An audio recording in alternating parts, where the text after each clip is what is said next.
അസ്സലാമു അലൈക്കും. വലൈക്കും അസ്സലാം. ബാബ ഇന്ന് പ്രവാചകന്റെ കഥ പറയാൻ പോവുകയാണോ? അതെ, തീർച്ചയായും. നീ വളരെ ആവേശഭരിതനാണല്ലോ. ഇത്തരം കഥ കേൾക്കാൻ എനിക്ക് ഇഷ്ടമാണ്. മാഷാ അല്ലാഹ്, വളരെ നല്ലത്. ഇന്ന് ഞാൻ നിനക്ക് അയ്യൂബ് നബി അലൈഹിസ്സലാമിന്റെ കഥയാണ് പറഞ്ഞു തരാൻ പോകുന്നത്. അദ്ദേഹം ആരായിരുന്നു? ഇസ്ലാമിലെ ഒരു പ്രവാചകനാണ് അയ്യൂബ് നബി അലൈഹിസ്സലാം. അദ്ദേഹത്തിന്റെ പേര് ഖുർആനിൽ പ്രതിപാദിച്ചിട്ടുണ്ട്. കൂടാതെ ഖുർആനിൽ അദ്ദേഹത്തെക്കുറിച്ച് വിവരിക്കുന്നത് അള്ളാഹുവിന്റെ നീതിമാനായ ദാസൻ എന്നാണ്. അദ്ദേഹം വളരെക്കാലം അള്ളാഹുവിന്റെ പരീക്ഷണത്തിന് വിധേയനായിട്ടുണ്ട്. ബിസ്മില്ലാഹിർ റഹ്മാനിർ റഹീം.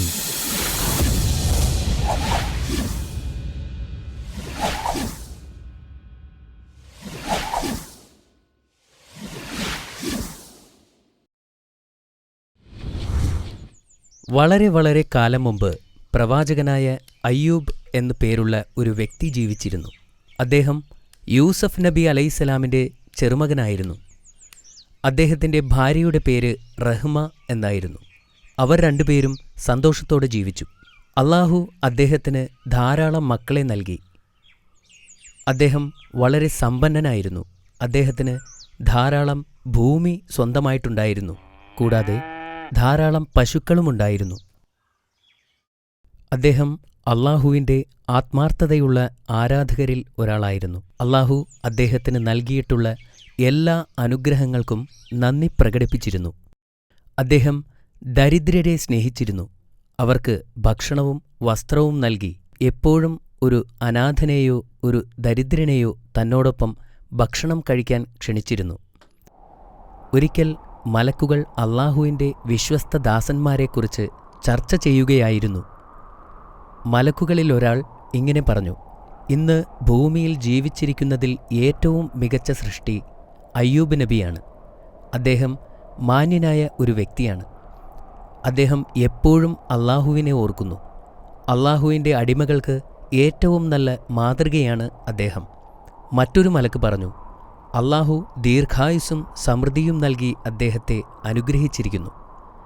ദരിദ്രനെയും പാവപ്പെട്ടവനെയും അദ്ദേഹം സഹായിക്കുന്നു. അദ്ദേഹം അടിമകളെ വാങ്ങുകയും അവരെ സ്വതന്ത്രരാക്കുകയും ചെയ്യുന്നു. വളരെ ഉദാരമനസ്കനാണ്. മറ്റൊരു മലക്ക് കൂട്ടിച്ചേർത്തു. ശൈത്താൻ അവരുടെ സംഭാഷണം കേട്ടു. അവൻ വളരെ അസ്വസ്ഥനായി. പ്രവാചകനെ സമീപിച്ച് അള്ളാഹുവിനെതിരായി പ്രലോഭിപ്പിക്കാൻ അവൻ തീരുമാനിച്ചു. ആദ്യം അവൻ ജീവിതത്തിലെ നല്ല കാര്യങ്ങളെക്കുറിച്ച് മന്ത്രിച്ചുകൊണ്ട് അയ്യൂബ് നബിയെ പ്രാർത്ഥനകളിൽ നിന്നും അകറ്റാൻ ശ്രമിച്ചു. എന്നാൽ അയ്യൂബ് നബി സത്യവിശ്വാസിയായിരുന്നു. അദ്ദേഹത്തെ പിന്തിരിപ്പിക്കാൻ കഴിയില്ലെന്ന് അവന് മനസ്സിലായി. അവന്റെ ശ്രമം പരാജയപ്പെട്ടപ്പോൾ ശൈത്താൻ ശരിക്കും രോഷാകുലനായി. അയ്യൂബ് നബിയെക്കുറിച്ച് പിശാച് അള്ളാഹുവിനോട് പരാതി പറഞ്ഞു. പ്രവാചകൻ അള്ളാഹുവിനോട് പ്രാർത്ഥിക്കുന്നുണ്ടെങ്കിലും അദ്ദേഹം ആത്മാർത്ഥതയുള്ള വ്യക്തി ആയിരുന്നില്ലെന്ന് അവൻ പറഞ്ഞു. പ്രവാചകൻ അള്ളാഹുവിനെ തൃപ്തിപ്പെടുത്താൻ ശ്രമിക്കുകയാണ്. അതിനാൽ അള്ളാഹു അദ്ദേഹത്തിന്റെ ധനം അദ്ദേഹത്തിൽ നിന്നും എടുത്തു മാറ്റുകയില്ലെന്നും ശൈത്താൻ പറഞ്ഞു. നീ അവന്റെ സമ്പത്ത് നീക്കിക്കളയുന്നുവെങ്കിൽ അവൻ നിന്റെ നാമത്തെ ഒരിക്കലും ഉരുവിടുകയില്ല. അവൻ നിന്നോട് പ്രാർത്ഥിക്കുന്നതുപോലും നിർത്തും. എന്നാൽ അള്ളാഹു ശൈത്താനോട് പറഞ്ഞു: അയ്യൂബ് അള്ളാഹുവിന്റെ ഏറ്റവും ആത്മാർത്ഥതയുള്ള ഭക്തന്മാരിൽ ഒരാളാണ്. അള്ളാഹുവിങ്കിൽ നിന്നുള്ള അനുഗ്രഹം ലഭിച്ചതിനാലാണ് അവൻ നിന്നെ അനുസരിക്കാത്തത്. പ്രവാചകന്റെ ആത്മാർത്ഥതയുടെ ആഴം ശൈത്താന് കാണിച്ചു കൊടുക്കാൻ അള്ളാഹു ആഗ്രഹിച്ചു. അതിനാൽ അയ്യൂബ് നബിയുടെ സ്വത്തിൽ അവൻ ഉദ്ദേശിച്ചതൊക്കെ ചെയ്യാൻ പിശാചിനെ അള്ളാഹു അനുവദിച്ചു. ശൈത്താൻ ഇപ്പോൾ വളരെ സന്തോഷവാനായി. അവൻ തന്റെ സഹായികളെയെല്ലാം കൂട്ടിച്ചേർക്കുകയും പ്രവാചകന്റെ ഉടമസ്ഥതയിലുള്ളതെല്ലാം തകർക്കാനും തുടങ്ങി. അവൻ അദ്ദേഹത്തിന്റെ കൃഷിസ്ഥലങ്ങൾ, കന്നുകാലികൾ എന്നിവയെല്ലാം കത്തിച്ചുകളഞ്ഞു. അദ്ദേഹത്തിന്റെ വീടിനെപ്പോലും വെറുതെ വിട്ടില്ല. പിന്നെ അവൻ അദ്ദേഹത്തിന്റെ എല്ലാ ദാസന്മാരെയും നശിപ്പിച്ചു. അയ്യൂബ് നബി ഇപ്പോൾ എല്ലാം നഷ്ടപ്പെട്ടവനായി മാറി. ആ സമയത്താണ് ശൈത്താൻ ഒരു വൃദ്ധന്റെ വേഷത്തിൽ പ്രവാചകനെ സമീപിച്ചത്.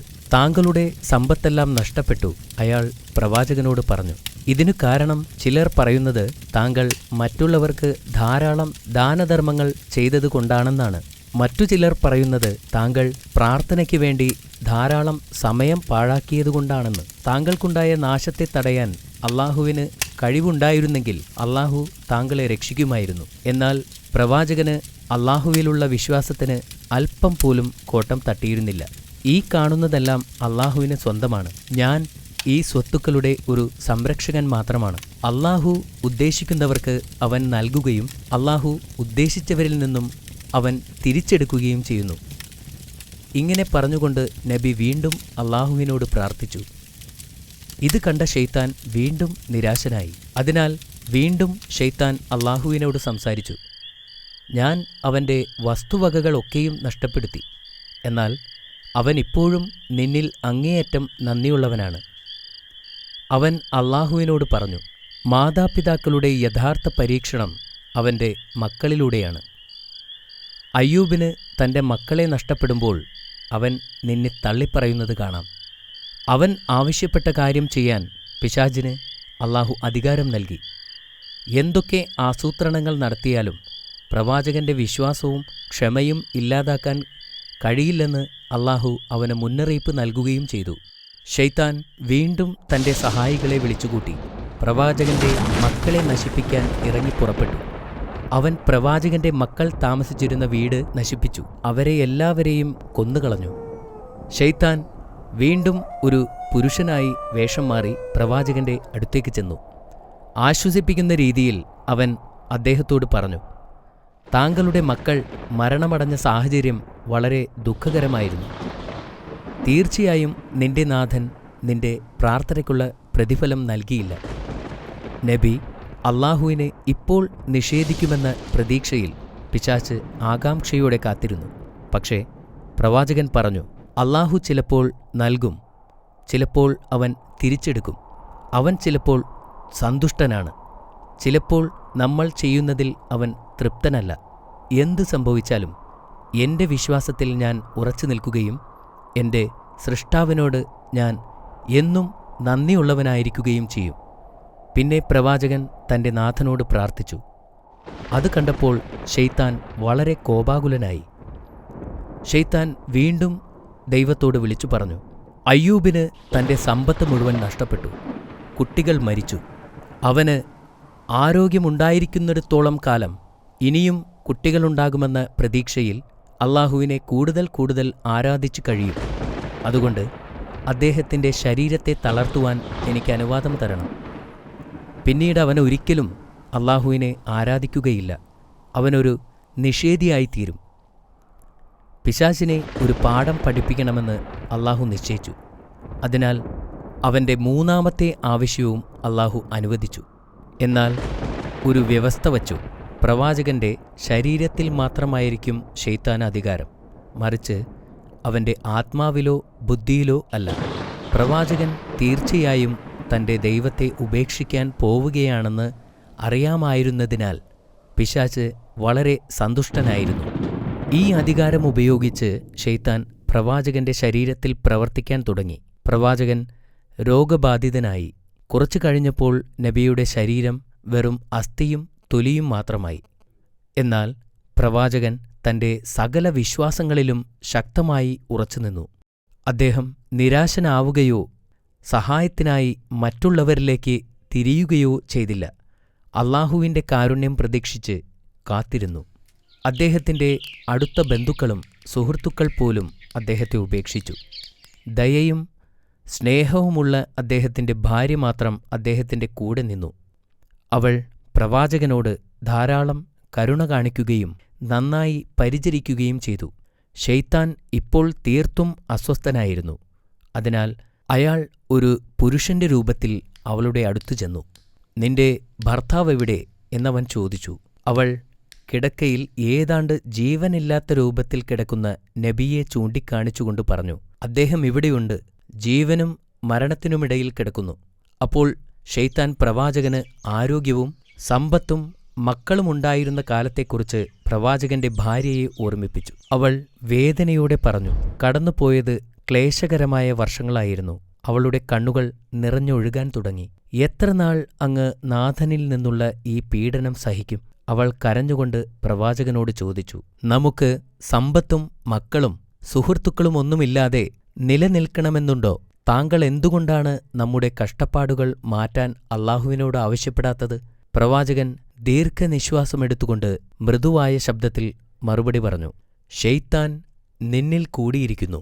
പറയൂ, എത്ര കാലം ഞാൻ നല്ല ആരോഗ്യവും സമ്പത്തും ആസ്വദിച്ചു? അദ്ദേഹം അവളോട് ചോദിച്ചു. 70 വർഷങ്ങൾ. അവൾ മറുപടി പറഞ്ഞു. എത്ര കാലമായി ഞാൻ ഇതുപോലെ കഷ്ടപ്പെടാൻ തുടങ്ങിയിട്ട്? അദ്ദേഹം വീണ്ടും ചോദിച്ചു. 7 വർഷങ്ങൾ. അവൾ മറുപടി പറഞ്ഞു. അപ്പോൾ അദ്ദേഹം അവളോട് പറഞ്ഞു, ഈ കാര്യത്തിൽ എന്റെ കഷ്ടപ്പാടുകൾ നീക്കാൻ അല്ലാഹുവിനോട് പ്രാർത്ഥിക്കാൻ ഞാൻ ലജ്ജിക്കുന്നു. കാരണം ആരോഗ്യത്തോടും സമ്പൽ സമൃദ്ധിയോടും ജീവിക്കുന്ന വർഷത്തേക്കാൾ കൂടുതൽ വർഷം ഞാൻ കഷ്ടപ്പാടനുഭവിച്ചില്ല. എന്നിട്ട് അദ്ദേഹം അവളോട് പറഞ്ഞു, അല്ലാഹുവിനോടുള്ള വിശ്വാസത്തിൽ നീ അസംതൃപ്തയാണ്. എപ്പോഴെങ്കിലും എനിക്കെന്റെ ആരോഗ്യം തിരിച്ചു കിട്ടുകയാണെങ്കിൽ ഞാൻ നിന്നെ 100 ചാട്ടവാറടികൊണ്ട് ശിക്ഷിക്കും എന്നദ്ദേഹം പ്രതിജ്ഞ ചെയ്തു. അദ്ദേഹം അവളോട് വീട് വിട്ടു പോകുവാൻ ആജ്ഞാപിച്ചു. പ്രവാചകന്റെ ഭാര്യ കരഞ്ഞുകൊണ്ട് വീട് വിട്ടുപോയി. ഈ നിസ്സഹായ അവസ്ഥയിൽ അദ്ദേഹം അല്ലാഹുവിനോട് പ്രാർത്ഥിച്ചു. അത് പരാതിപ്പെടാനല്ലായിരുന്നു, അല്ലാഹുവിന്റെ കാരുണ്യത്തിനു വേണ്ടിയായിരുന്നു. എന്റെ നാഥാ, ഞാൻ അവശനായിരിക്കുന്നു. നീയാണ് ഏറ്റവും വലിയ കരുണാമയൻ. പ്രവാചകന്റെ പ്രാർത്ഥന സ്വീകരിച്ച് അല്ലാഹു അദ്ദേഹത്തോട് കരുണ കാട്ടുകയും ചെയ്തു. അല്ലാഹു തന്റെ കാല് ഭൂമിയിൽ കുത്താൻ ആവശ്യപ്പെട്ടു. പ്രവാചകൻ ആ കൽപ്പന അനുസരിച്ചു. പെട്ടെന്നു തന്നെ നിലത്തുനിന്ന് ഒരു ഉറവ വന്നു. അല്ലാഹു കൽപ്പിച്ചതുപോലെ അദ്ദേഹം ആ വെള്ളത്തിൽ കുളിച്ചു. പെട്ടെന്ന് അദ്ദേഹത്തിന് സുഖം പ്രാപിച്ചു. അതേസമയം തന്റെ വിശ്വസ്തയായ ഭാര്യയ്ക്ക് ഭർത്താവിനെ പിരിഞ്ഞ് അധിക ദൂരം പോകാൻ കഴിഞ്ഞിരുന്നില്ല. അദ്ദേഹത്തെ സേവിക്കാൻ ആഗ്രഹിച്ച് അവൾ വീട്ടിലേക്ക് മടങ്ങിവന്നു. വീടിനകത്ത് കടന്നപ്പോൾ പെട്ടെന്നുള്ള മാറ്റം കണ്ട് അവൾ അതിശയിച്ചു. പ്രവാചകൻ വീണ്ടും ആരോഗ്യവാനായിരിക്കുന്നു. അവൾ അദ്ദേഹത്തെ കെട്ടിപ്പിടിക്കുകയും അല്ലാഹുവിനോട് നന്ദി പറയുകയും ചെയ്തു. പ്രവാചകൻ ദേഷ്യത്തിലായിരുന്നപ്പോൾ എടുത്ത ശപഥത്തെക്കുറിച്ചോർത്ത് അദ്ദേഹം ഇപ്പോൾ ദുഃഖിക്കുന്നു. ആരോഗ്യം തിരിച്ചു കിട്ടുകയാണെങ്കിൽ ഭാര്യയ്ക്ക് 100 അടി നൽകുമെന്ന് അല്ലാഹുവിനോട് സത്യം ചെയ്തിരുന്നു. അവളെ വേദനിപ്പിക്കാൻ അദ്ദേഹത്തിനാകുമായിരുന്നില്ല. എന്നാൽ അല്ലാഹുവിനോടുള്ള വാക്കു തെറ്റിക്കാനും അദ്ദേഹത്തിന് കഴിയില്ലായിരുന്നു. അല്ലാഹു തന്റെ വിശ്വസ്തനായ ദാസന്റെ ധർമ്മസങ്കടം പരിഹരിക്കാനായി വന്നു. അല്ലാഹു അദ്ദേഹത്തോട് കനം കുറഞ്ഞ പുല്ലിന്റെ ഒരു കെട്ടുണ്ടാക്കുവാനും അതുവച്ച് ഭാര്യയെ പതുക്കെ അടിക്കുവാനും ആവശ്യപ്പെട്ടു. അല്ലാഹു പ്രവാചകന് അദ്ദേഹത്തിന്റെ സമ്പത്തുകളെല്ലാം തിരിച്ചുകൊടുത്തു. അദ്ദേഹത്തിന്റെ മക്കളെ മരണത്തിൽ നിന്നും ഉയർത്തെഴുന്നേൽപ്പിച്ചു. അദ്ദേഹം 93 വയസ്സുവരെ ജീവിച്ചിരുന്നു എന്നാണ് പറയപ്പെടുന്നത്. ഈ കഥ നമ്മെ ഓർമ്മിപ്പിക്കുന്നത് അല്ലാഹു നമ്മളെ പല രീതിയിൽ പരീക്ഷിക്കുമെന്നാണ്. അതുകൊണ്ട് നമ്മുടെ വിശ്വാസത്തിൽ നാം ശക്തരായി നിലകൊള്ളണം. നിരന്തരം അവനെ ആരാധിക്കുകയും ചെയ്യണം. മാഷാ അല്ലാ, ഇത് വളരെ നല്ല കഥയായിരുന്നു. നീ ഇപ്പോൾ ചോദ്യങ്ങൾക്ക് തയ്യാറാണോ അമീർ? തയ്യാറാണ്. ശരി, എങ്കിൽ പറയൂ, പ്രവാചകനെ പിന്തിരിപ്പിക്കാൻ വേണ്ടി ശൈത്താൻ ആദ്യം ശ്രമിച്ചതെങ്ങനെ? എല്ലാ നല്ല കാര്യങ്ങളെക്കുറിച്ചും മന്ത്രിച്ചുകൊണ്ട് ശൈത്താൻ പ്രവാചകനെ പ്രാർത്ഥനകളിൽ നിന്ന് ശ്രദ്ധ തിരിക്കാൻ ശ്രമിച്ചു. പ്രവാചകൻ അതിൽ നിന്നും ശ്രദ്ധ തിരിച്ചോ? ഇല്ല, പ്രവാചകൻ ഒരു യഥാർത്ഥ വിശ്വാസിയായിരുന്നു. അദ്ദേഹം മറ്റൊന്നിലും ശ്രദ്ധ കേന്ദ്രീകരിച്ചില്ല. അത് ശരിയാണ്. പ്രവാചകൻ എങ്ങനെയാണ് രണ്ടാമത്തെ തവണ പരീക്ഷിക്കപ്പെട്ടത്? പ്രവാചകൻ അള്ളാഹുവിനെ തൃപ്തിപ്പെടുത്താൻ ശ്രമിക്കുകയാണെന്നും അള്ളാഹു നബിയുടെ സ്വത്ത് എടുത്തു മാറ്റണമെന്നും ശൈത്താൻ പറഞ്ഞു. എന്നിട്ട് നബിയുടെ സ്വത്ത് മുഴുവൻ ശൈത്താൻ കത്തിച്ചു കളഞ്ഞു. മാഷാ അല്ലാ, വീണ്ടും ശരിയാണ്. പ്രവാചകൻ ഈ സമയം അല്ലാഹുവിനോടുള്ള ആരാധന നിർത്തിയോ? ഇല്ല, അദ്ദേഹത്തിന്റെ എല്ലാ സ്വത്തുകളും അള്ളാഹു നൽകിയതായിരുന്നു എന്നും അത് തിരിച്ചെടുത്തതിൽ പ്രശ്നങ്ങളൊന്നുമില്ല എന്നും പറഞ്ഞു. Very good. മൂന്നാമത്തെ തവണ ശൈത്താൻ അദ്ദേഹത്തെ പരീക്ഷിച്ചതെങ്ങനെയായിരുന്നു? പ്രവാചകന്റെ കുട്ടികളെ കൊല്ലുന്നതിനായി അള്ളാഹുവിന്റെ അനുവാദം ശൈത്താൻ വാങ്ങി. മക്കളെല്ലാം കൊല്ലപ്പെട്ട ശേഷം പ്രവാചകൻ അല്ലാഹുവിനോടുള്ള പ്രാർത്ഥന നിർത്തിയോ?